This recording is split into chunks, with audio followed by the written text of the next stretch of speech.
পুতুল নেবে পুতুল, পুতুল নেবে পুতুল। ও ছোট্ট ছোট্ট বাবু সোনারা, পুতুল লাগবে পুতুল।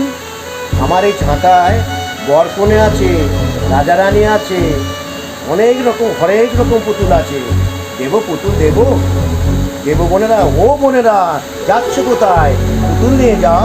ও বাবু বুঝোরা পুতুল নিয়ে যাও। 100 টাকা বাবুজি, মাত্র 100 টাকা।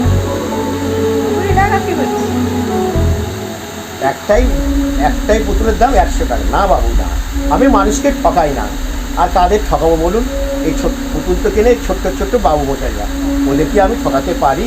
আর সেই পয়সা কি আমার সহ্য হবে? কোনোদিন সহ্য হবে না। দেবো বাবুজি পুতুল দেবো। কি কোনোদিন ঠিক আছে বাবুজি, কোনোদিন 200 টাকা, কোনোদিন 400 টাকা, কোনোদিন আমার কিছুই হয় না। একটাই তো মাত্র পেট বাবুজি, আমার ঠিক মতো চলে যায়। কি বললেন বাবুজি? বড় লোক, টাকা পয়সা গাড়ি বাড়ি, আপনি কি বলছেন বাবুজি? না বাবুজি না, আমি পুতুল বিক্রি করে থাকতে পারবো বাবুজি। এরই মধ্যে তো আমার ছোট্ট বোন রহিমাকে আমি খুঁজে বেড়াই।